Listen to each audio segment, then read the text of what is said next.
নামবো, অথবা তেল ফুরিয়ে যাওয়ার আগেই ঢাকা ফিরে যাবো। এই কথাটা বাংলায় বললাম, এটা ইংরেজিতে পাইলট সাহেব বলছেন। কেবিন ক্রুকে ডাকলাম, উনি এসে বললেন। আমি বললাম যে এটা খুব বেশি ভয়াবহভাবে বলবেন না, লোকজন কান্নাকাটি শুরু করবে, মহিলারাও আছে ভয় পায়, আমরাও তো অনেকে তো ভয় পাই। বললাম যে আপনারা আপনাদের টেকনিক্যাল যে নিয়ম পদ্ধতি, যতটা আপনাদের চেষ্টা করার সর্বোচ্চ করেন, না করতে পারলে তেল বেশি ফুরাবেন না, কারণ ঢাকায় গিয়ে যদি আবার দেখেন নামা যাচ্ছে না, সমান সমান তেল নিয়ে গেলেন ঢাকা, গিয়ে দেখলেন যে ওখানে কুয়াশা। আপনারা তো কুয়াশা নাই খবর নিয়ে আসছিলেন নাকি? একটা ক্লিয়ারেন্স পেয়ে তো তারা উড়া দিয়ে আসছে নাকি? এসে আস্তে আস্তে 50 মিনিটের মধ্যে কুয়াশা হয়ে গেছে। ঢাকায় হতে পারে না? ওখানে যদি আবার তেল নিয়ে কিছুক্ষণ সাঁতার কাটতে হয় আকাশে, সেটার পরিমাণ নিয়ে যান। অথবা আপনারা এখন তো এই মুহূর্তে ফেরার কথা না, ফিরে গেলেন, সেখানে তো ল্যান্ডিংয়ের সুযোগ দিবে কিনা, ওখানে কি শিডিউল খালি আছে কিনা, নাকি এখানে অন্য বিমান দাঁড়াই আছে, বলা তো জানা। কাজেই একটু সময় থাকতে সুন্দর করে ফিরে যাওয়ার চেষ্টা করেন, এত ঘোষণা দেওয়া দরকার নেই। তারপর তারা বেশ অনেকক্ষণ 20 মিনিটের মতো আকাশে থেকে তারপর ঘুরে আমাদেরকে বললো নিয়ে যাচ্ছি। ঢাকায় গিয়ে নামায় দিল। সেখানে নামার পর আরও 2-2.5 ঘন্টা বিমানবন্দরে অবস্থান করলাম, কোনো ডিসিশন আসে কিনা, যে আরেকটা বিমানে পাঠানোর মতো কোনো পরিস্থিতি হইল কিনা, হয়েছে কিনা। যদি মনে হয় যে একদম 8টায় আমার আসার নামার কথা, 10টা 10:30টার মধ্যে যদি আবার আসতে পারি, তবুও তো মাহফিলকে বললে তারা বসে থাকবে, একটু কি হাজির হতে পারে। ওই চেষ্টাটাও ব্যর্থ হলো, তারপর আর হলো না আর কি। তখন ফোনে একটু কথা বলে ওখানকার মোতামিম সাহেবের মাধ্যমে মাইক্রোফোনে একটু জনগণকে বললাম যে এই ব্যাপার, এই জন্য আমি এসেও ফিরে এসেছি। এটা একটা ঘটনা আমার জীবনে। সব ধরনের চেষ্টার পর কারো হাতে এটা নাই, এটা প্রাকৃতিক কারণ হয়ে গেছে। এছাড়া বিগত 24 বছর ধরে মাহফিলের সফরটা করি, 2000-এর পর থেকে 2024। আলহামদুলিল্লাহ, যোগাযোগ সুন্দরভাবে করার পর নিয়মতান্ত্রিকভাবে যে আয়োজকরা মাহফিলটা আয়োজন করেন এবং আমিও যেটা গ্রহণ করি, সেরকম মাহফিল গত 24 বছরে একটাও মিস হয়নি। বলেন সুবহানাল্লাহ। এটা কার সাহায্য? একটা মানে একটাও। আমার 24 বছর ইতিহাসে আমি দাওয়াত রাখছি, যোগাযোগ হয়েছে, নিয়ম কানুন সব ঠিক আছে, এরপরে আমি আসি নাই। সামান্য জ্বর, সামান্য কাশি, সামান্য ব্যস্ততা, সামান্য বাচ্চা স্কুল, ছেলের মাদ্রাসা, ভালো লাগতেছে না, এই অভ্যাসটা আমার নেই। আমানত হিসেবে গ্রহণ করি। মাহফিলওয়ালা বলে দেয় তার মাহফিল, কিন্তু আমার লোকজন ফোন করে যে আসতেছি, রওনা হয়েছে। গতকাল এটা হতে আমার কলজাটা ফাটে গেছে। আমি খুব কষ্ট, যে ওনারা তো অনেক মেহনত, খরচ, আবেগ, অপেক্ষা, তাই না? নষ্ট হয়ে গেছে না মাহফিলটা? এরপরে মাহফিলটা হয়েছে, আবারও আসবো ইনশাল্লাহ, ওনারা যখন আমাকে ডাকেন, এবার আরেকবার। এছাড়া আমার তরফ থেকে কোনো মাহফিল গত 24 বছরে বাংলাদেশের কোথাও কেউ বলতে পারবে না যে আমি পরে উপস্থিত হইনি। এটা বললাম একটু চিন্তামুক্ত করার জন্য। যাক, আল্লাহ পাক আজকে তৌফিক দিয়েছেন, আসতে পেরেছি, এই জন্য বলি আলহামদুলিল্লাহ। আমাদের সবাইকে রব্বুল আলামিন হায়াত দিয়েছেন, সুস্থতা দিয়েছেন, অবসর দিয়েছেন, মন মানসিকতা দিয়েছেন, এই জন্য আসতে পেরেছি বলি আলহামদুলিল্লাহ। অনেকের 3টাই আছে, হায়াতও আছে, সুস্থ মানুষটা, অবসরও ছিল, কিন্তু আসার মতো মন মানসিকতা নাই, ইসলামের প্রতি মহব্বত নাই, টান নাই, কোরআনের প্রতি আকর্ষণ নাই। আছে না এরকম ভাই? রব্বুল আলামিন তাদের তালিকায় আমাদেরকে ফেলেননি, আমাদেরকে প্রকৃত মুমিনদের তালিকায় ফেলেছেন। এই জন্য কণ্ঠ ছেড়ে বলি আলহামদুলিল্লাহ। মহান রব্বুল আলামিন এই পৃথিবীর সমস্ত মানুষকে অনেক অনেক অনেক নিয়ামত দান করেছেন। এর মধ্যে বড় দাগে এটাকে কয়েকটা ভাগ করা যায়। ধন সম্পদ, টাকা পয়সা, বাড়ি গাড়ি, হীরা মণিক মাণিক্য জহরত, সোনা দানা গয়না ইত্যাদি হলো এক প্রকারের বড় নিয়ামত, যেগুলি আল্লাহ রাব্বুল আলামিন বিশ্ববাসীকে কম বেশি দান করেছেন। ঠিক কিনা জোরে বলেন। আরেক প্রকারের বড় নিয়ামত হলো মানুষের মান সম্মান, ইজ্জত, আবরু, প্রভাব প্রতিপত্তি, চেয়ার, ক্ষমতা। বলেন সুবহানাল্লাহ। কম বেশি আল্লাহ পাক অনেক সব মানুষকেই এটা দান করেছেন। কারো প্রভাব তার ফ্যামিলিতে, কারো প্রভাব তার গ্রামে, কারো প্রভাব পুরো রাষ্ট্রে, কারো প্রভাব পুরো দুনিয়ায়, আছে না? দিয়েছে। আরেক প্রকারের বড় নিয়ামত হচ্ছে মানুষের রূপ, সৌন্দর্য, সুস্বাস্থ্য এবং দীর্ঘ হায়াত। বলেন সুবহানাল্লাহ। এটাও আল্লাহ দুনিয়ার মানুষকে দিয়েছেন, কম বেশি দিয়েছেন। আরো এক প্রকার বড় নিয়ামত হচ্ছে মানুষের জ্ঞান, বুদ্ধি, শিক্ষা, দীক্ষা, প্রতিভা, মেধা। বলেন সুবহানাল্লাহ। এটাও আল্লাহর দান, অনেক মানুষ পেয়েছে, কম অথবা বেশি। আরেক প্রকারের বড় নিয়ামত উল্লেখযোগ্য হচ্ছে মানুষের উত্তম স্ত্রী, উত্তম সন্তান, উত্তম বংশধর, ঠিক কিনা? রব্বুল আলামিন এই সব ধরনের নিয়ামত দুনিয়ার মানুষকে কাফের, মুশরিক, মুমিন, বেদিন, বেঈমান, মুনাফিক নির্বিশেষে সবাইকে দিয়েছেন, বলেন সুবহানাল্লাহ। এখানে কাউকে বাদ দেওয়া হয় নাই। এমনকি ভালো করে চিন্তা করলে দেখবেন পৃথিবীতে যে নিয়ামতগুলি কথা বলেছি, এই নিয়ামতগুলি তুলনামূলক মুসলমানদের চাইতে অমুসলিম ক্ষুধাদ্রোহীরা বেশি পেয়েছে। ঠিক হলে জোরে বলুন ঠিক, কথা পরিষ্কার করবেন, সন্দেহ হইলে চুপ, আর ঠিক হলে ঠিক, ঠিক না? দেখেন পৃথিবীতে সবচেয়ে ধনী যে মানুষগুলি, সবচেয়ে ধনী, এদের মধ্যে কাফেররা প্রথম, ঠিক কিনা বলেন? দেখবেন যে সে হয়তো ইহুদি অথবা খ্রিস্টান অথবা অন্য কিছু, নাস্তিক। 100 জন, 50 জন, 60-70 জনের লম্বা তালিকায় যদি মুসলমানের নাম থাকেও দেখবে যে তারা প্রকৃত মুসলমান, দিনদার মুসলমান না, শরীয়ত থেকে দূরে আছে, হালাল হারামের বাদ বিচার নাই। আরবে কিছু মুসলমানের নাম মাঝে মাঝে তালিকায় ঢোকে, ঠিক কিনা বলেন? প্রভাব প্রতিপত্তি ক্ষমতা, আমেরিকার প্রেসিডেন্ট, রাশিয়ার প্রেসিডেন্ট, ঠিক কিনা? আল্লাহ পাক দিয়েছেন। আমরা যে মুমিন, আমরা যে আল্লাহর জন্য জীবনকে কোরবান করতে প্রস্তুত, আমরা যে কষ্ট করি, ঈমান এনেছি, ইসলামের উপর কায়েম থাকার জন্য অনেক দুর্বিষহ জীবন, কম খাই, কম পড়ি, প্রতিদিন লুকু করি, সেজদা করি, নামাজ পড়ি, তাহলিল করি, আমরা তাসবিহ পড়ি, তেলাওয়াত করি, আমরা রোজা রাখি না খেয়ে, আমরা নিজের কামাই রোজগার থেকে আল্লাহর হুকুম মানার জন্য যাকাত দিই না ভাই? আমরা আমাদের টাকা পয়সা জমলে বড় বড় অন্য কাজ না করে হজ করে, ঠিক কিনা বলেন?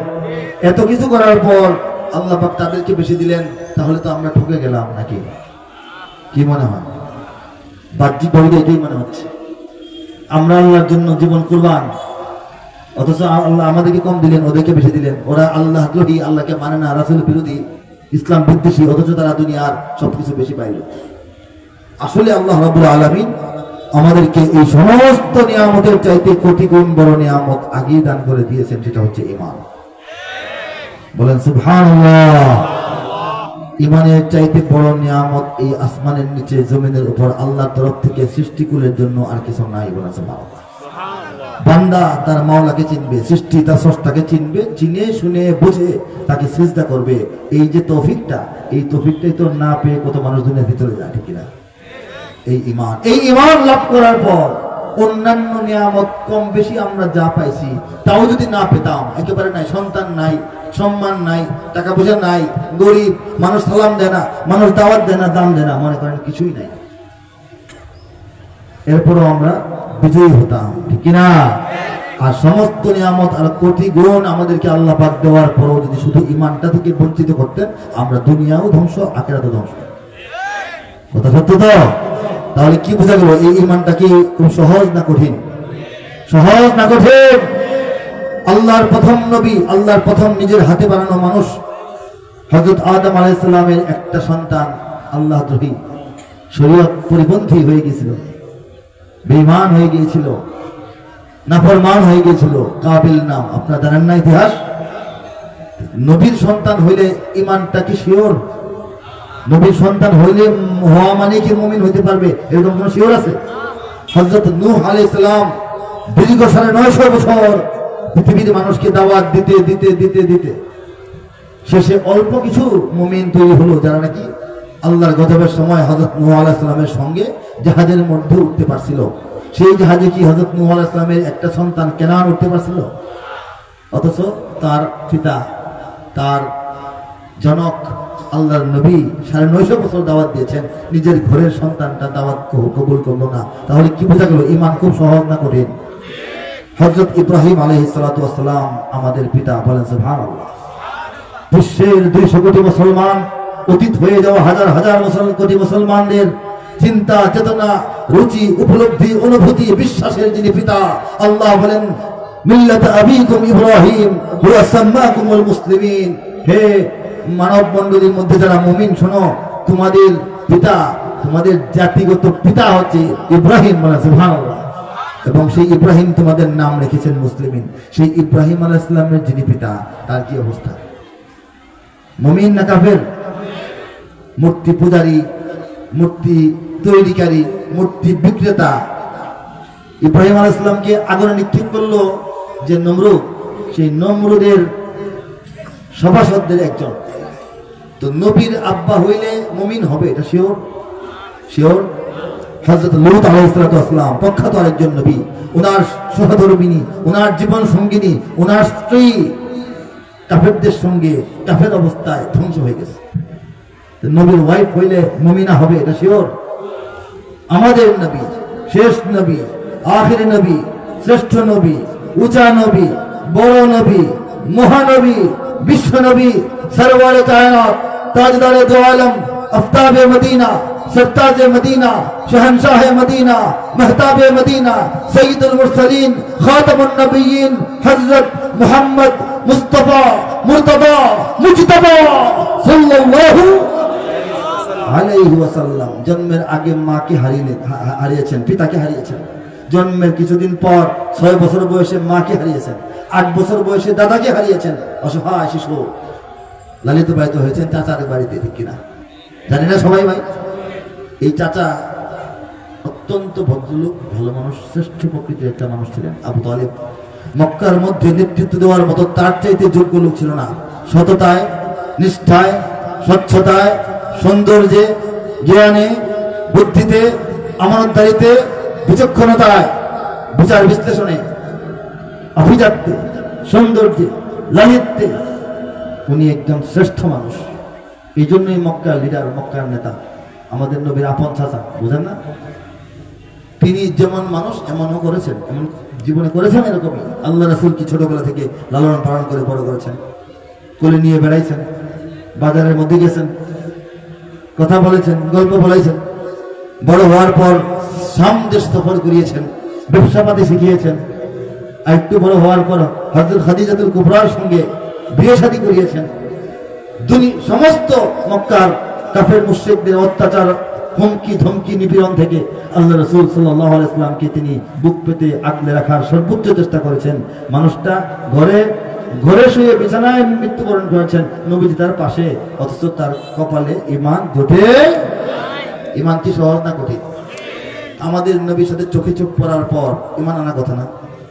নবীজির জবানটা কানে ঢোকার পর ঈমান আনা কথা না? আপন চাচা না? অথচ কানে ঢুকেছে, প্রাণে ঢুকে নাই। কানে ঢুকেছে, প্রাণ পর্যন্ত ঢুকে নাই। তাহলে কি বোঝা গেল? নবীর ঘরের লোক, নবীর ওয়াইফ, নবীর সন্তান, নবীর পিতা, নবীর চাচা, নবীর আত্মীয়, নবীর বন্ধু হইলে কি মুমিন হয়ে যাবে? মাইয়াহদিহিল্লাহু ফালা মুদিল্লা লাহু, আল্লাহ যাকে হেদায়েত দেন তাকে কেউ পথহারা বানাইতে পারে না। ওয়া মাইয়ুদ্লিলহু ফালা হাদিয়া লাহু, আল্লাহ যাকে পথভ্রষ্ট বানিয়ে দেন তাকে কেউ পথের মধ্যে টানতে পারে, আনতে পারে না। নবীরা টেনেছেন কিন্তু আনতে পারেন নাই, উলামায়ে কেরাম টানতেছে, সবাই তো আসে না, ঠিক কিনা বলেন? এই ঈমান কঠিন ঈমান, জটিল ঈমান, সুদূর পরাহত ঈমান মহান রব্বুল আলামিন এই বাংলাদেশের জমিনের শতকরা 94.6% মানুষকে এমনিতে দান করেছেন। বলেন আলহামদুলিল্লাহ। আল্লাহর কারিশমা উপলব্ধি করে বলেন সুবহানাল্লাহ। গৌরব প্রকাশ করে বলেন আল্লাহু আকবার। সেই ঈমানের মর্যাদা আমরা বুঝি না, কারণ ওই ঈমানটা আমরা ফ্রি পেয়েছি, মাগনা পেয়েছি। এই ঈমান পাওয়ার পর, ইসলামের সদস্য হওয়ার পর, এই ইসলাম শরীয়ত আল্লাহ রাসূলের ইজ্জত সম্মান রক্ষার জন্য মিছিল করতে হয়, মিটিং করতে হয়, বক্তব্য রাখতে হয়, মারামারি হয়, ধরাধরি হয়, জেল খাটতে হয়, শহীদ হইতে হয়। এটা পরে হইতে হয়, কিন্তু প্রকৃত অর্থে মুমিন হওয়ার জন্য, ঈমান পাওয়ার জন্য আমাদের কোনো মেহনত করতে হয় নাই। মেহনত এখন করতেছি, মুমিন হিসেবে তো মেহনত করতে হবে, কিন্তু ঈমান পাওয়ার জন্য, মুমিন হওয়ার জন্য হযরত সালমান ফারসির মতো এত ঘাট ঘুরে, এত কষ্ট, অপমান, জ্বালা যন্ত্রণা সয়ে আসতে হয় নাই। হযরত বিলাল রাদিয়াল্লাহু তাআলা আনহুর মতো এত মার পিট, জুলুম, নির্যাতন, অত্যাচার, অকথ্য অনাচারের শিকার হইতে হয় নাই। বাংলাদেশ ছাইরা অন্য জমিনে আমাদের হিজরত করে যেতে হয় নাই। ঈমানটা খোঁজার জন্য সারা দুনিয়ায় যে হাঁটতে হয় নাই, ঘুরতে হয় নাই, যে কোন আলেমের কাছে পাবো এরকম না। আল্লাহ পাক নিজে আলেম, ওলামা এবং দাঈদেরকে, আউলিয়ায়ে কেরামকে এই দেশে নিজে পাঠিয়ে দিয়েছেন। বলা সুবহানাল্লাহ। সাহাবায়ে কেরামকে পাঠাইছেন, পরে বলবো ইনশাআল্লাহ। এই ইমানটা রক্ষার জন্য, ইমানের দাবি মানার জন্য, ইমানের পক্ষে অবস্থান নেওয়ার জন্য, ইমানের প্রতিপক্ষকে স্তব্ধ করে দেওয়ার জন্য কারা তৈরি আছে? লিল্লাহি তাকবীর, লিল্লাহি তাকবীর। এদেশে আল্লাহু আকবরের সুরে সূর্য ওঠে, এদেশে আল্লাহু আকবরের সুরে সূর্য ডোবে, এদেশে আল্লাহু আকবরের সুরে সূর্য ওঠে, এদেশে আল্লাহু আকবরের সুরে সূর্য ডোবে।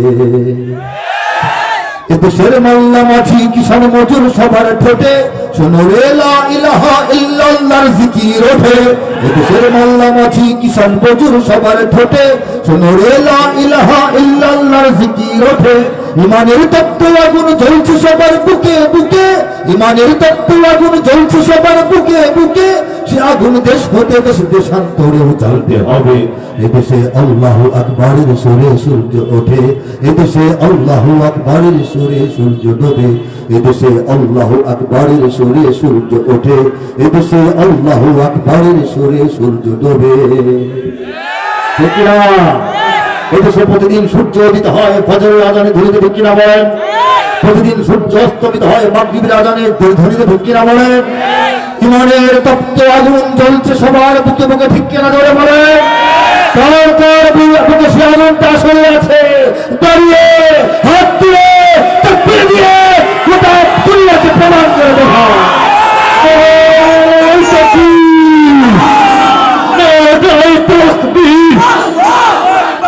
দুনিয়ার মুসলিম এক হও, এক হও,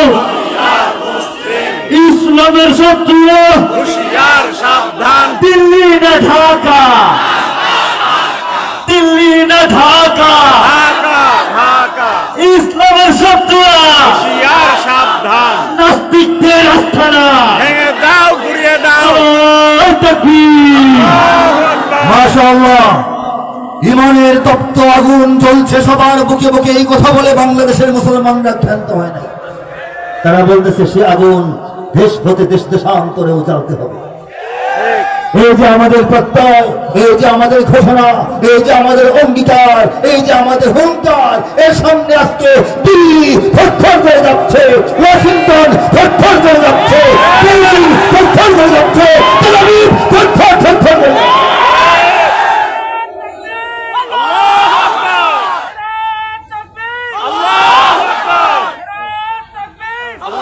এদেশের পথে ঘাটে, এদেশের এদেশের বাজার হাটে, এদেশের এদেশের এদেশের এদেশের এদেশের গঞ্জে গ্রামে খুদার নামের তসবিহ হাতে, কত পীর আউলিয়াদের অশ্রু ঝরে গভীর রাতে। যে দেশের সন্তানেরা মক্তবে যায় কোরআন বুকে, সে দেশে আল কোরআনের শাসন কায়েম করতে হবে। এদেশে আল্লাহু আকবরের সুরে সূর্য ওঠে, এদেশে আল্লাহু আকবরের সুরে সূর্য ডোবে, এদেশে আল্লাহু আকবরের সুরে সূর্য ওঠে, এদেশে আল্লাহু আকবরের সুরে সূর্য ডোবে। এদেশের জলে স্থলে, এদেশের এদেশের ফুল ফসলে, এদেশের এদেশের এদেশের এদেশের এদেশের সবুজ মাটি সবুজ ঘাসে সবুজ বনে, মদিনার সবুজ মিনার ঝলসে ওঠে দুই নয়নে। এদেশের শিকড় তো নয় দিল্লিতে বা ওয়াশিংটনে, এদেশের শিকড় জানি ছড়িয়ে আছে দূর আরবে। এদেশে আল্লাহু আকবরের সুরে সূর্য ওঠে, এদেশে আল্লাহু আকবরের সুরে সূর্য ডোবে, এদেশে আল্লাহু আকবরের সুরে সূর্য ওঠে, এদেশে আল্লাহু আকবরের সুরে সূর্য ডোবে। ইমানের তপ্ত আগুন জ্বলছে সবার বুকে বুকে, আগে বলেছিলাম, এখন বলেছি এদেশের শিকড় তো নয় দিল্লিতে বা ওয়াশিংটনে, এদেশের শিকড় যে দিল্লিতে নয়, দিল্লিকে এই কথাটা আমরা ইদানিং সময়ে বুঝাই দিতে পারছি, ঠিক কিনা বলেন? দিল্লি খানিকটা পিছু হটেছে, খুব রাগান্বিত, সেই জায়গাটায় ওয়াশিংটন ঢোকার চেষ্টা করছে। আমরা রাজনীতি বুঝি কিনা, ঠিক কিনা বলেন? আমরা তাদেরকে ঢুকতে দেব, দুনিয়ার যে কোনো শক্তিকে ঢুকতে দেব, যে কোনো শক্তিকে আমরা ঢুকতে দেব, একটা সীমানা আছে এই পর্যন্ত।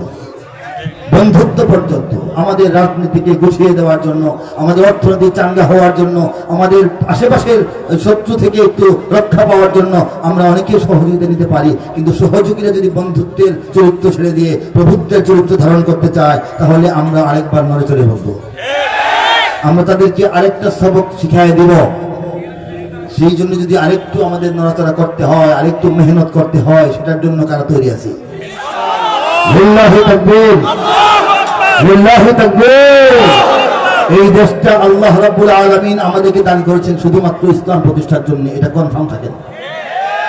আল্লাহ বলেন, ইউরিদুনা লিইউতফিউ নূরাল্লাহি বিআফওয়াহিহিম আল্লাহু মুতিম্মু নূরিহি ওয়ালাউ কারিহাল কাফিরুন। আল্লাহ বলেন, আমার দুশমনরা, আমার নবীর দুশমনরা, আমার দ্বীনের দুশমনরা, আমার নেক বান্দাদের দুশমনরা, আমাদের মুসলমানদের দুশমনরা, তারা চায় আমি আল্লাহর বাতি, আমার জ্যোতি, আমার যে এই কি বলে বিজয়ের ডঙ্কা, এটাকে থামায় দিতে চায়, এটাকে নিভিয়ে দিতে চায় ফুৎকার দিয়ে, ফু দিয়ে।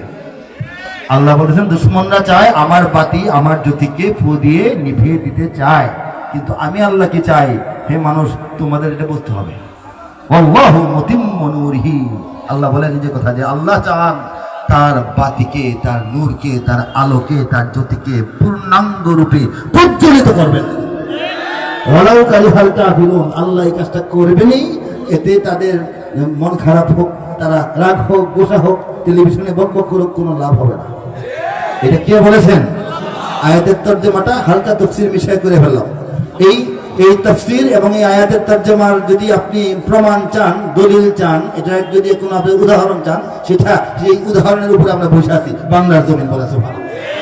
আল্লাহর এই আয়াতের উদাহরণ দেখেন, ইসলামকে নিশ্চিহ্ন করার জন্য, ইসলামকে ঘাটো করার জন্য, ইসলামকে ছোট করার জন্য, ইসলামের নিচে ফেলার জন্য, ইসলামকে পিছিয়ে ফেলার জন্য, ইসলামকে অচল সাব্যস্ত করার জন্য, ইসলামকে আর চলে না, এখন আর এটা কথা বলে লাভ নাই, এটা আমাদের প্রজন্মকে বোঝানোর জন্য, আমাদের জনগণকে, আমাদের নারীদেরকে, আমাদের যুবকদেরকে ইসলাম থেকে দূরে সরানোর জন্য যত রকমের চেষ্টা, ফন্দি, ফিকির, ষড়যন্ত্র হতে পারে সম্ভব, একটাও বাংলাদেশে বাদ রাখা হয় নাই। আমরা এই দেশটা পেয়েছি একটা মানব শিশুর জন্মের মতো। মানব শিশু যেমন মায়ের গর্ভে 8 মাস, 9 মাস, 10 মাস থাকে, পরে হঠাৎ শিশু আকারে আল্লাহর হুকুমে বের হয়, দুনিয়াতে আসে।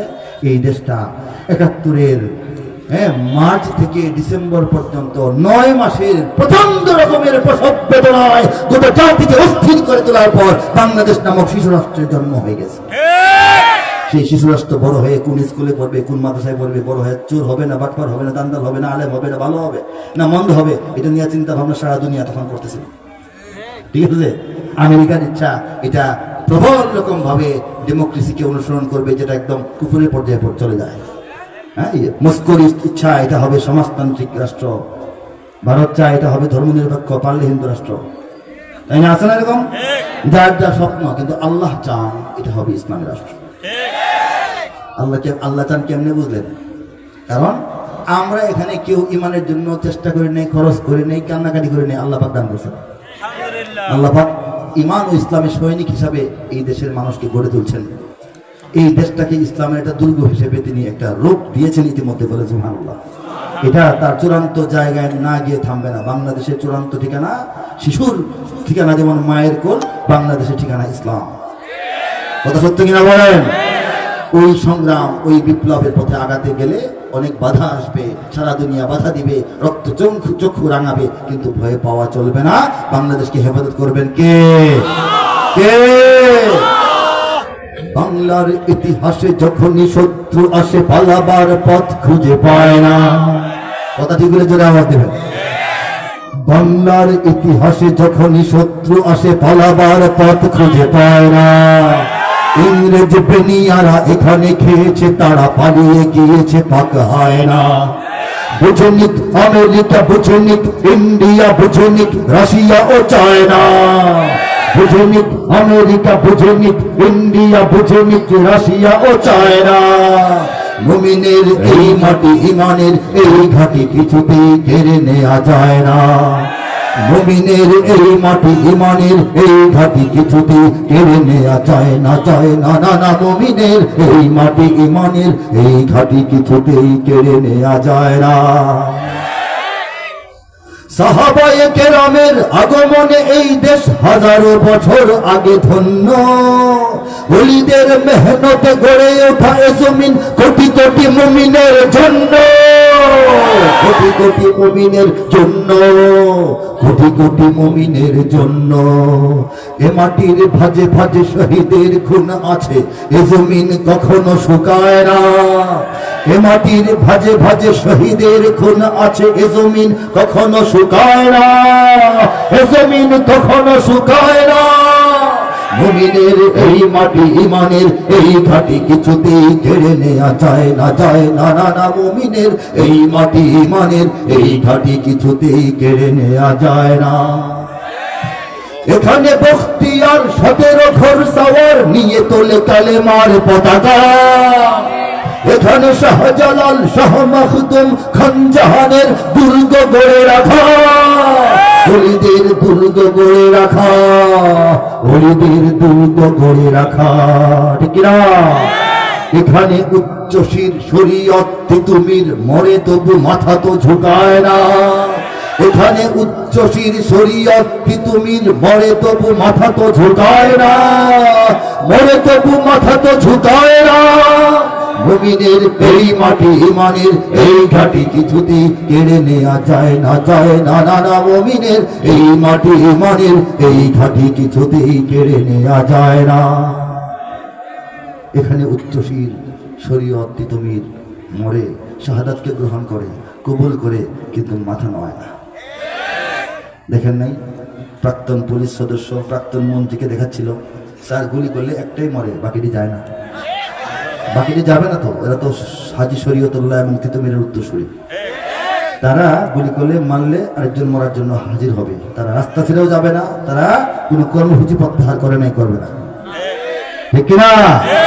আল্লাহ বলেন ওয়ামাকারু ওয়ামাকারাল্লাহ ওয়াল্লাহু খায়রুল মাকিরিন।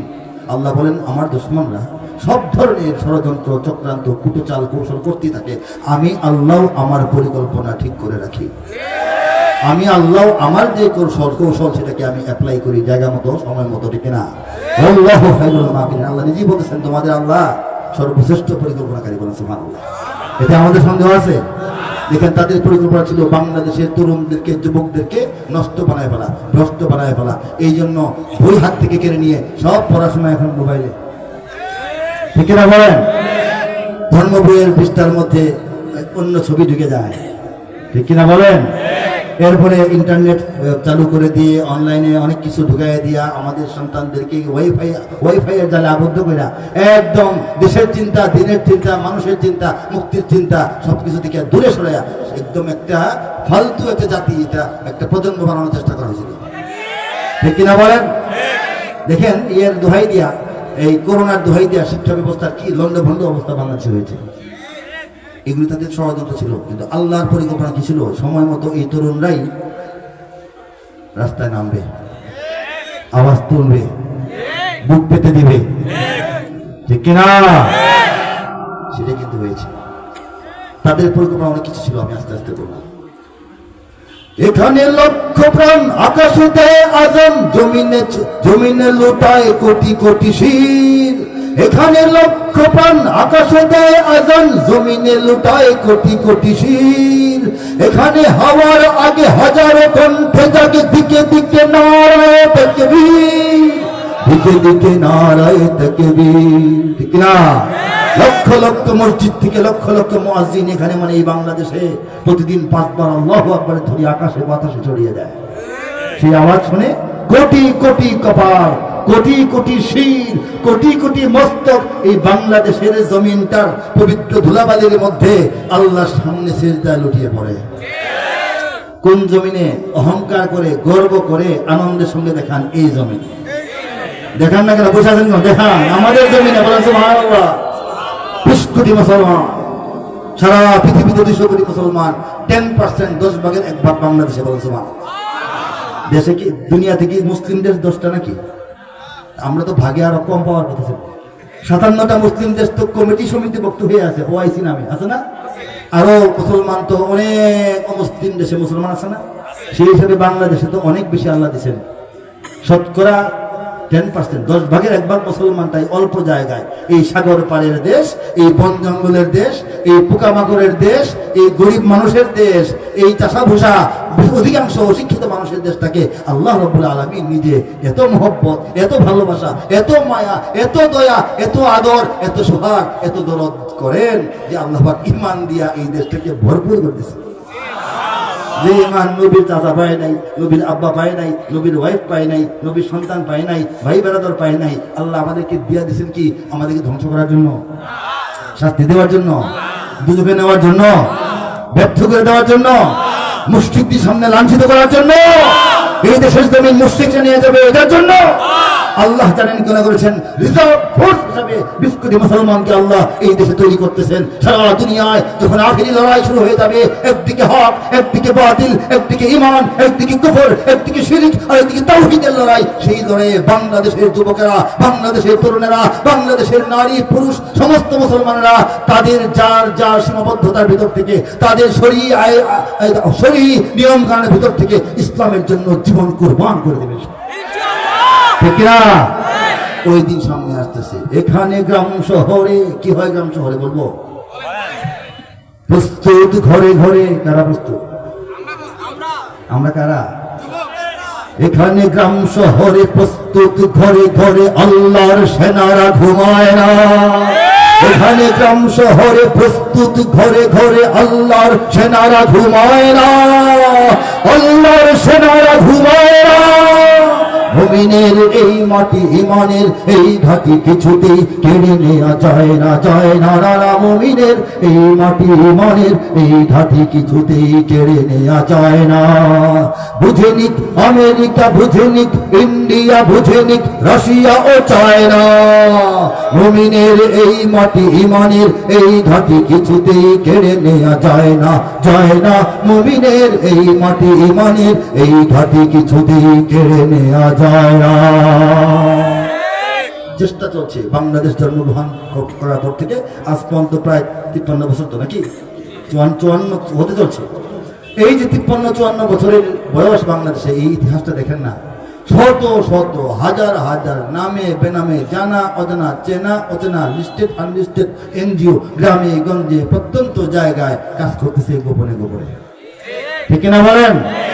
এরপর দেখেন সমস্ত মিডিয়া, প্রায় সমস্ত মিডিয়া 24 ঘন্টা তাদের খবরে, তাদের প্রতিবেদনে, তাদের ফিচারে, তাদের প্রচারে, তাদের বিজ্ঞাপনে, তাদের টক শোতে, তাদের সিনেমায়, তাদের নাটকে, তাদের আলাপে, তাদের সালাপে সবকিছুর মধ্যে ইসলামকে ডাউন করার চেষ্টা করতেছে।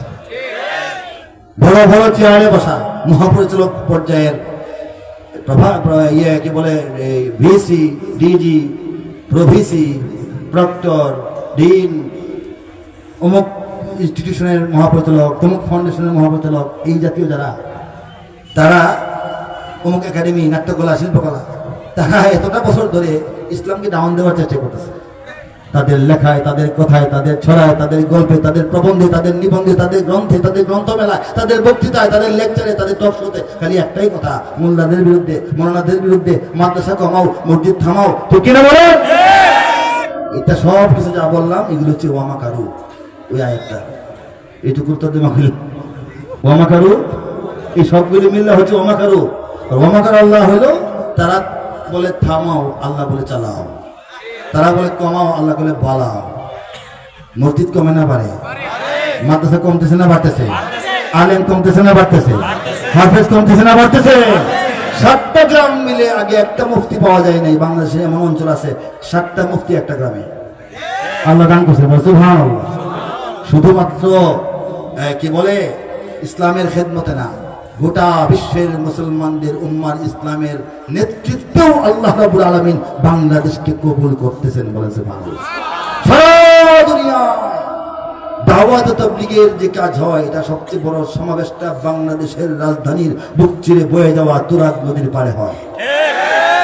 100, 150, 200 দেশের মধ্যে আন্তর্জাতিক প্রতিযোগিতায় বাংলাদেশের ছোট্ট তরুণ কিশোররা সারা দুনিয়াকে পিছনে ফেলে কুরআনুল কারীমের হিফজের প্রতিযোগিতায় 1 নম্বর হয়। কাতার, কুয়েত, জর্দান, বাহরাইন, আরব আমিরাতের বিভিন্ন খণ্ড, সৌদি আরবের বিভিন্ন অংশ, ওমান, এই সব জায়গায় দামি দামি মসজিদ হয়, এত দামি মসজিদ, মসজিদের উজুর কল একটা বিক্রি করলে আমাদের গ্রামে একটা পাকা মসজিদ হবে। আপনারা দেখছেন না, যারা গেছেন দেখেন তো। আমি তো প্রথম বুঝি না, কলের নিচে হাত দিই, মুসা দেওয়ার কিছু নাই, হাত দিলে পানি এমনি পড়ে, হাত সরালে পানি বন্ধ হয়ে যায়। কেমনি সেন্সর সারা দুনিয়াতে আছে, প্রথম যখন দেখছি তো অবাক মনে হয়েছে। তো বলতেছি কেন, এই যে দামি দামি মসজিদগুলা নবীর দেশে না, খালি সৌদি আরবকে নবীর দেশ মনে করবেন না, সৌদি আরব তো আগে ছিল না, এই সীমানা তো পরে হয়েছে। গোটা আরবেই নবী আরব, বলেন সুবহানাল্লাহ। আরব কি নবীর দেশ না? কুরআন হাদানা নাজিল হওয়ার দেশ না? সেই এলাকার মসজিদ বিশ্বসেরা মসজিদ, ইমাম সাহেব সব বাংলাদেশ থেকে নেওয়া হয় সব। মনে অনেকেই এটা কি বাংলাদেশের মর্যাদা কিনা বলেন, শ্রেষ্ঠত্ব কিনা বলেন, নেতৃত্ব কিনা বলেন? আরে কাবা ঘরের গিলাফ দেখেন না, কালো রং, গিলাফের মধ্যে সোনালী হরফে কোরআনের আয়াত লেখা, দেখছেন আপনারা? এই আয়াতটা তো স্বর্ণ দিয়ে পরে কাজ করে, সুই সুতা দিয়ে করে, স্বর্ণের সুতা দিয়া, কিন্তু প্রথম তো এটা লিখতে হয় নাকি? প্রথম যে লিখেন পেন্সিল দিয়ে, কলম দিয়ে, তুলি দিয়ে, যিনি ডিজাইনটা করে দেন তিনি হচ্ছেন বাংলাদেশের চট্টগ্রামের মৌলানা মুখতার আহমদ নামক আমাদের একদিনই ভাই। ওই আছেন আপনারা, বাংলাদেশকে নিয়ে দুশ্চিন্তা কিছু নাই, বাংলাদেশ নিয়ে মন ছোট করলে গুনাহ হবে, মন বড় রাখেন, আল্লাহ পাক মন বড় রাখার মতো অনেক কিছু দিয়েছেন, বলছে সুবহানাল্লাহ। এই জন্য তো এত দুশ্মন, এত বদনজর, এত চারিদিকে খালি সীমান্ত ভেঙে ঢুকে পড়তে চায়। ব্রাহ্মণবাড়িয়ার মুজাহিদ মুসলিম ভাইয়েরা বলছে যে এই আসেন, আর যারা বলে এখান থেকে বাংলাদেশ থেকে এই জেলা নিয়ে যাবে, সেই জেলা নিয়ে যাবে, ব্রাহ্মণবাড়িয়া আমার লোকজন বলতেছে আমাদেরকে নেন না কেন, তালিকায় আমরা নাই কেন? এগুলি তো হেসে হেসে বলতেছি, বাস্তবতা। আল্লাহ পাক এই জায়গা থেকে এমন বানাইছেন, সারা দুনিয়ার নজর এখানে। আমেরিকা চায় একটু জাহাজ ঢুকাইতে, রাশিয়া চায় একটু জাহাজ ঢুকাইতে, তারা চায়, তারা চাবে, অসুবিধা নাই। কিন্তু আল্লাহ যেটা ঠিক করে রাখছেন সেটাই ইনশাআল্লাহ কি হবে? বাস্তবায়ন হবে। বাংলাদেশের সব মানুষের নাম বদলাতে পারে, বইয়ের পাতায় স্বাধীনতা সংগ্রাম বদলাতে পারে। 2010 লেখা, এখন না, বরনা বিজ্ঞা দিকে লিখে নেই, আগে লিখছি, এখন করতেছে। বইয়ের পাতায় স্বাধীনতার ইতিহাস চেঞ্জ হচ্ছে না এখন নতুন বইয়ে? হ্যাঁ, বঙ্গোপসাগরের সব পানি যেতে পারে শুকিয়ে, গোটা রাজধানী গিলে নিতে পারে বুড়িগঙ্গার ঢেউ, সুন্দরবন কেটে হতে পারে ইটের ভাটার লাকড়ি, শিল্পপতিরা দেউলিয়া হয়ে খুঁজতে পারেন চাকরি। শিল্পপতিরা ভাগার জন্য, ভাগার সুবিধার্থে দাড়ি শেভ করে নাই? হ্যাঁ, কোনটা না হইতে পারে? হইতে তো পারে কি না? কেন্দ্রীয় কারাগার চকবাজারে ছিল, এখন কেরানীগঞ্জে যায় নাই? দেশের প্রধান নির্বাহী গণভবনে থাকতেন, এখন যমুনাতে উঠছেন না একজন? এটা তো চেঞ্জ হইতে পারে। আল্লাহ চাইলে, মানুষ চাইলে, ভোটে হোক, আন্দোলনে হোক, বিপ্লবের মাধ্যমে হোক, পতাকা পরিবর্তন হয়, জাতীয় সঙ্গীত পরিবর্তন হয়, দেশের সীমানা পরিবর্তন হয়, সব হইতে পারে। সব হয়, কম হোক বেশি হোক, ছোট হোক বড় হোক, উত্থান হোক পতন হোক, ভালো হোক মন্দ হোক, বাংলাদেশের কপালে যাই হোক, হবে ইসলামের জন্য, ঠিক না? বঙ্গোপসাগরের সব পানি যেতে পারে শুকিয়ে, গোটা রাজধানী গিলে নিতে পারে বুড়িগঙ্গার ঢেউ, সুন্দরবন কেটে হতে পারে ইটের ভাটার লাকড়ি, শিল্পপতিরা দেউলিয়া হয়ে খুঁজতে পারেন চাকরি, চোর গুন্ডারা পেয়ে যেতে পারে মন্ত্রীর মর্যাদা। 10 সালে লেখা, এরপর কি চোর গুন্ডারা মন্ত্রী হয় নাই? এই দুটো শব্দ লেখার পর আমি ভদ্রলোক হিসেবে একটু লজ্জা পেয়েছিলাম। আমার পক্ষে মনে হয় এইভাবে লেখা সুন্দর হয় নাই। যারা শ্রোতা মনে করবেন যে ওনার মতো লোক চোর গুন্ডা সুন্দর শব্দ লেখলো, ভালো শব্দ লিখতো নাকি, নিজে একটু লজ্জা পাচ্ছিলাম। পরে দেখি যে না, একেবারে লম্পট লোক মন্ত্রী হয়েছে, তার কল রেকর্ড ফাঁস হয়েছে, সে আবার রাষ্ট্র ধর্মের বিরুদ্ধে কথা বলে, ঠিক কিনা বলেন? তখন মনে হয়েছে না, এত বেশি খারাপ লিখে নেই, মোটামুটি ভদ্র ভাষাই ব্যবহার করেছে। চোর গুন্ডারা পেয়ে যেতে পারে মন্ত্রীর মর্যাদা, আইনের ফাঁকে কালো টাকা সব হয়ে যেতে পারে সাদা। অনেকেই বলে এই দেশ নাকি হুজুগে জাতির দেশ, দফায় দফায় বদলায়নের রন্ধন পরিবেশ, তাই বলে ইসলাম তো এদেশে হুজুগে হবে না শেষ, হুজুগে হবে না শেষ। ইসলাম এ মাটির পরতে পরতে জনপদে ঘরে ঘরে, ইসলাম এ জাতির 90% মানুষের অন্তরে। ইসলাম এ মাটির পরতে পরতে জনপদে ঘরে ঘরে, ইসলাম এ জাতির 90% মানুষের অন্তরে। ইসলাম নিয়ে কেউ ছিনিমিনি খেলে এমন শক্তি নেই, ইসলাম নিয়ে কেউ ছিনিমিনি খেলে এমন শক্তি নেই। আর কিছু থাক না থাক এদেশে ইসলাম থাকবে, সবকিছু বদলে যাক এদেশে ইসলাম থাকবে। আর কিছু থাক না থাক এদেশে সবকিছু বদলে যাক, কিন্তু এদেশে ইসলাম থাকবে। এই জমিনটাকে রক্ষা করতে তৈরি আছেন কারা? ইঞ্চি ইঞ্চি মাটি সোনার চাইতে খাটি, নগদ রক্ত দিয়ে কেনা। শত্রু বাহানাদার একটি কণাও তার কেড়ে নিতে কেউ পারবে না। রঙের তুলিতে আকাশ সবুজের ছায়া ঢাকা সুজলা সুফলা পরিপাটি। লক্ষ শহীদ গাজী রেখেছে জীবন বাজি, করেছে স্বাধীন এই মাটি। বাংলাদেশ আমার বাংলাদেশ তোমার বাংলাদেশ সবার প্রাণ। ধন্য ধন্য আমি সবার চাইতে দামি বাংলা মাটির সন্তান। বাংলাদেশ আমার বাংলাদেশ তোমার বাংলাদেশ খোদার দান। সোনার জন্মভূমি তোমার জন্য আমি জীবন দিয়েছি কোরবান। এই দেশের জন্য জীবন কোরবান করি নাই? 71 করি নাই? আগে তো আরো অনেক বেশি, আমাদের ছেলেরা জানে না, পড়ে না ইতিহাস। কয়েকদিন আগে করি নাই, কয়েকদিন আগে, ঠিক না? চারিদিকে দুশ্মন আছে না নাই? চারিদিকে দুশ্মন, ভেঙো না মন, সাহস জমিয়ে রাখো বুকে। ইমান জিন্দা করে জিহাদের হুঙ্কারে পরাজিত করো শত্রুকে। চারিদিকে গদ্দার ভিনদেশি তাবেদার, সজাগ দৃষ্টি রাখো সবে। সকল মির্জাফর বিদেশি গোলাম চল রুখতে তাদের আজ হবে। বাংলাদেশ আমার বাংলাদেশ তোমার বাংলাদেশ সবার প্রাণ। ধন্য ধন্য আমি সবার চাইতে দামি বাংলা মাটির সন্তান। বাংলাদেশ আমার বাংলাদেশ তোমার বাংলাদেশ খোদার দান। সোনার জন্মভূমি তোমার জন্য আমি জীবন দিয়েছি কোরবান। কথা ঠিক কিনা? সোনার জন্মভূমি তোমার জন্য আমি জীবন দিয়েছি কোরবান। রাসূলুল্লাহ সাল্লাল্লাহু আলাইহি ওয়াসাল্লাম যখন মক্কায় নবুয়ত পেয়েছেন, নবুয়ত প্রকাশ হয়েছে, তখন মদিনায় যান নাই। ওই সময়টায় সাহাবীদের উপর অত্যাচার নির্যাতন প্রচন্ড রকম হচ্ছিল, ঠিক কিনা বলেন? এই যে নবুয়ত পাওয়ার ৫ম বছর আল্লাহ রাসূল সাল্লাল্লাহু আলাইহি ওয়াসাল্লাম বনদীতে শুনের ইতিহাস বলতেছি 5 মিনিটে। কিছু সাহাবীকে বললেন, হে আমার সাহাবারা, যদি সামর্থ্য কোলায়, যদি সাহসে কোলায়, তোমরা নীরবে নীরবে আরব থেকে বের হয়ে লোহিত সাগর পার হয়ে আফ্রিকার আবিসিনিয়ায় চলে যাও। হিজরতের অনুমতি দিলেন। সাহাবাদের একটা দল 82 থেকে কিছু কম বেশি হবে, নারী পুরুষ সহ, বাচ্চা সহ 82 জনের একটা দল কোথায় চলে গেলেন? আবিসিনিয়ায়, বর্তমান ইথিওপিয়া যেটাকে বলে, আগে বলা হয়তো হাবশা, সেখানে চলে গেলেন। সেই সাহাবীরা পরবর্তীতে মক্কা মদিনায় আর ফিরে আসেন নাই। হিজরতের সময় নাই, বদর যুদ্ধে নাই, উহুদ যুদ্ধে নাই, খন্দক যুদ্ধে নাই, সুলহে হুদায়বিয়ায় নাই, মক্কা বিজয়ের সময় অনেকেই নাই। তারা কোথায় গেলেন? তারা আবিসিনিয়া থেকে দ্বীনের দাওয়াত নিয়ে সারা দুনিয়ায় ছড়িয়ে পড়েছিলেন। তারা ভাবলেন যে মক্কার অবস্থা কবে ভালো হয় মন্দ হয়, দরকার কি? আল্লাহ রাসূল আমাদেরকে ঈমানটা দিয়ে দিচ্ছেন, বসে থাকা দরকার কি? আমরা সারা দুনিয়ায় ছড়াই দিই।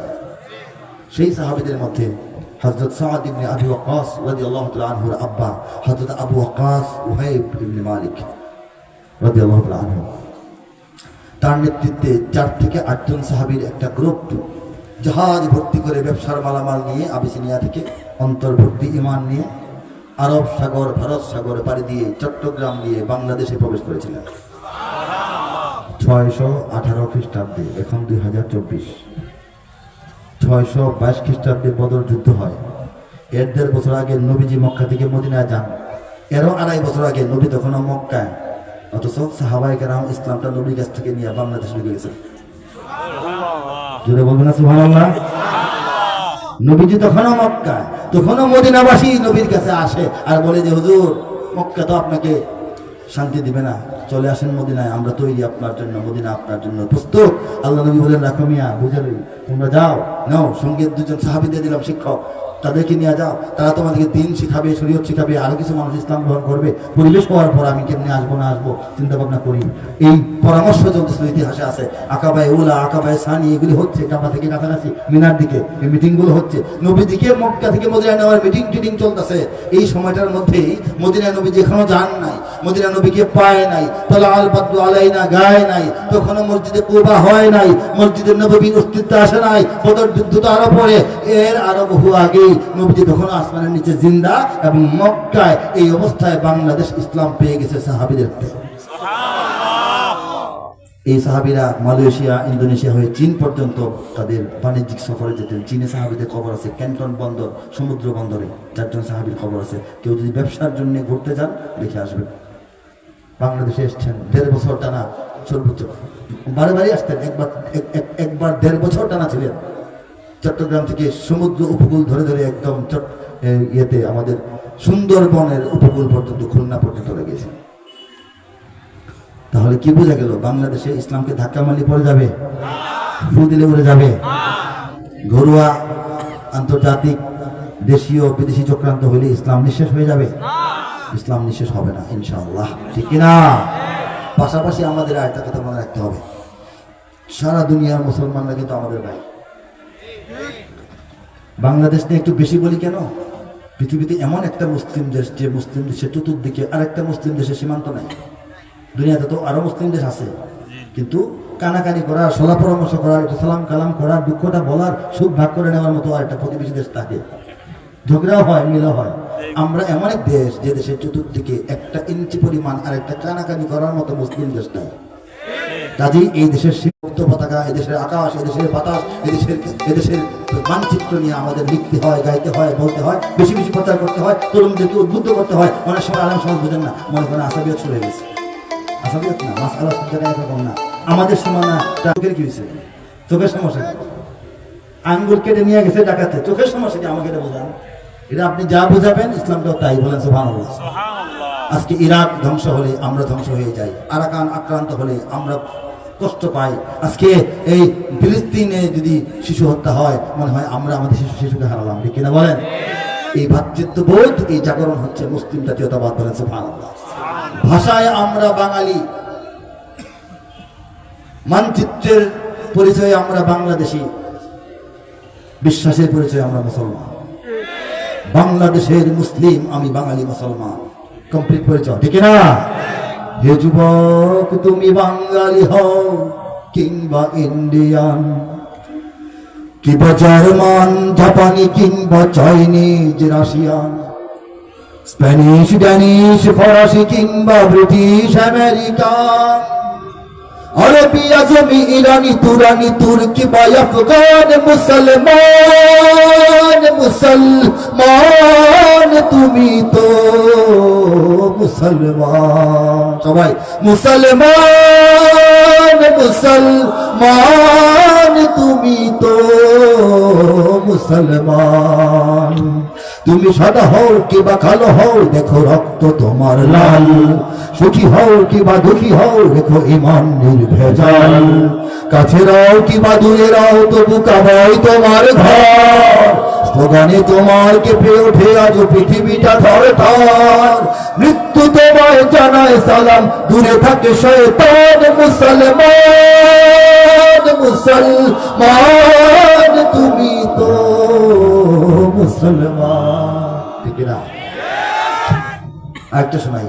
দেশ পরিচয়ে যদিও আমরা বাংলাদেশি সবাই, মুসলিম বলে আমাদের কোনো সীমানাতে বাধা নাই। तीनों अरब हमारा, हिंदुस्तां हमारा, मुस्लिम हो हम वतन है सारा जहां हमारा। तौहीद की अमानत है सीनों में हमारे, आसान ही मिटाना नामो निशा हमारा। ठीक है बोले?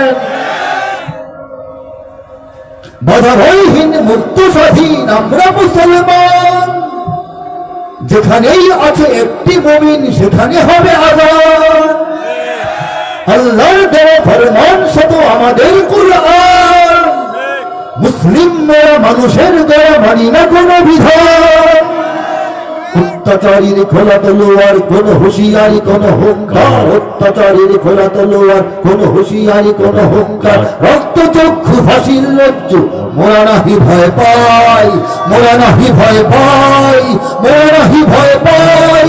মুসলিম বলে আমাদের কোন সীমানা তো বাধা নাই, বাতিল से दबने वाले ऐ आसमां नहीं हम सुभार कर चुका है तो इम्तिहान हमारा, तौहीद की अमानत है सीनों में हमारे, आसान ही मिटाना नामे निशा हमारा।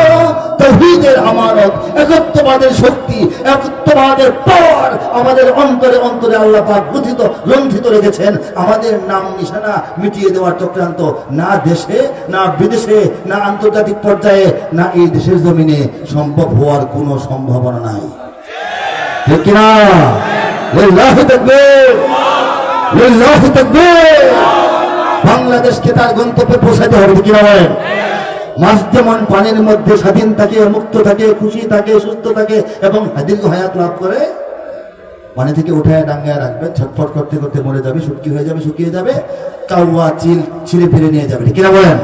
বাংলাদেশটা যখন ইসলামের মধ্যে থাকবে, সুন্দর থাকবে, সুস্থ থাকবে, এগিয়ে যাবে, উন্নত হবে এবং সংগঠিত হবে, দুনিয়ার মধ্যে উজ্জ্বল হবে। যখন ইসলাম থেকে দুশ্মনরা এটাকে আলাদা করে ধর্মহীন একটা রাষ্ট্র বানায় ফেলবে, তখন এটা শুকিয়ে ছটফট করে মরে যাবে, তাদের সুবিধা হবে। তখন দেখবেন যে চিলকাওয়া এটাকে বাট বন্ধ করে নিয়ে গেছে, এক টুকরা নিয়ে গেছে আমেরিকা, এক টুকরা নিয়ে গেছে রাশিয়া, এক টুকরা নিয়ে গেছে জাপান, এক টুকরা চীন, এক টুকরা কোরিয়া, এক টুকরা দিল্লি, এক টুকরা ইসরায়েল। সেই দিন আসতে আমরা দেব? আমরা দিই বা না দিই, আল্লাহ দেবেন না, বলে সুবহানাল্লাহ। আল্লাহ যা ফয়সালা করছেন সেটাই এখানে হবে। লোকে থাকলে আমাদের কপাল ভালো, সাথে না থাকলে আমাদের কপাল খারাপ। ইসলামের কিছু কমবেও না বাড়বেও না, ঠিক কিনা?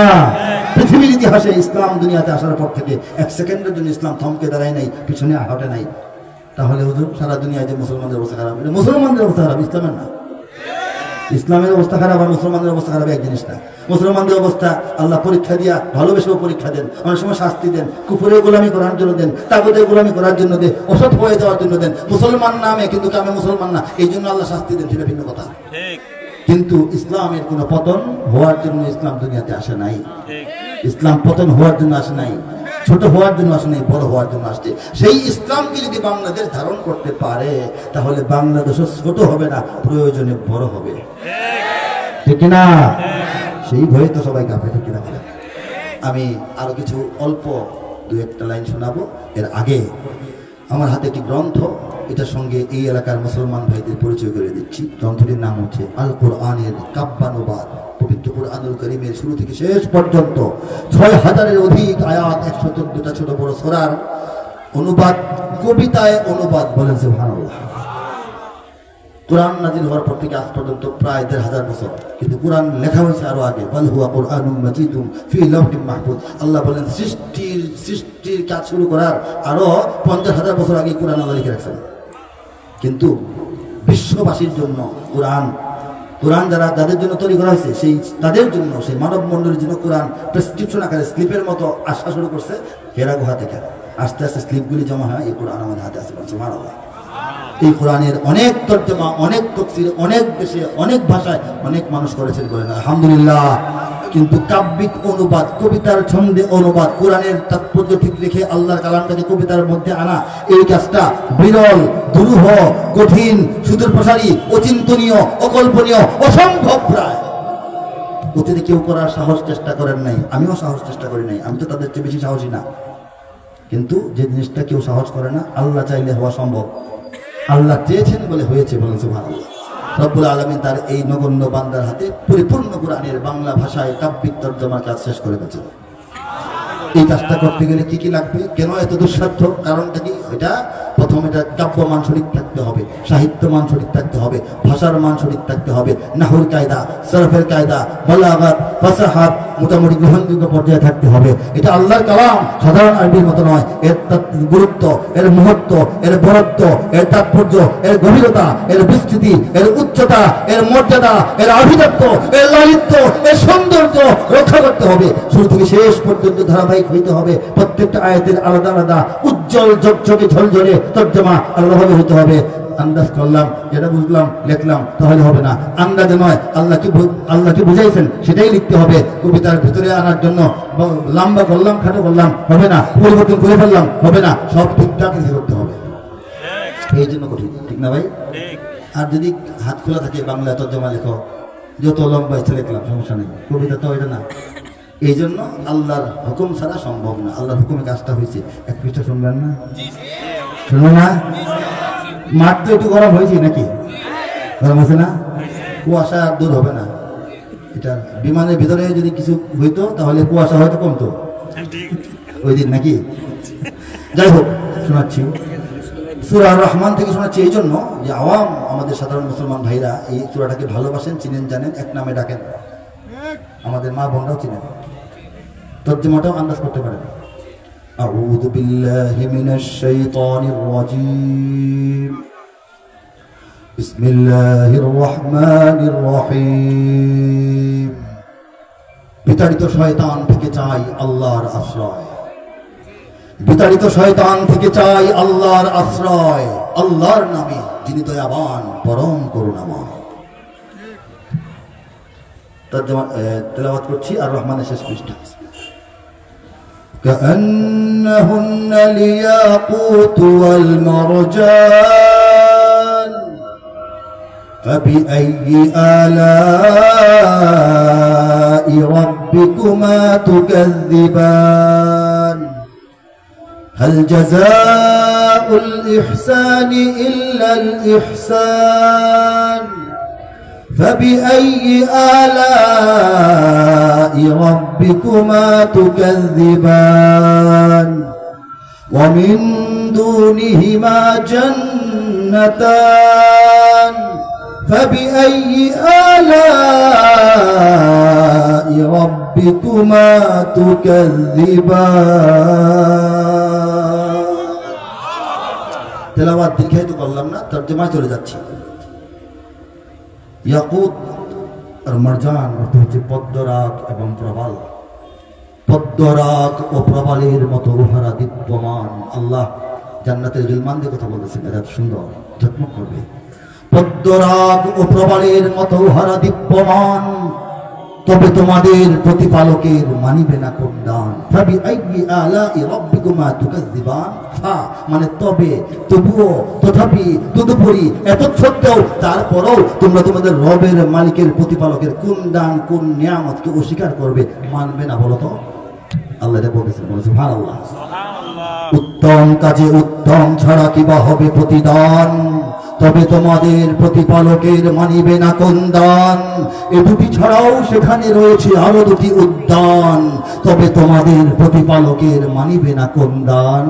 উদ্যান দুটি কৃষ্ণাভ ঘন সবুজ দৃশ্যমান, তবে তোমাদের প্রতিপালকের মানিবে না কোন দান। দুটি উদ্যানে রবে চঞ্চলা ঝর্ণা প্রবহমান, তবে তোমাদের প্রতিপালকের মানিবে না কোন দান।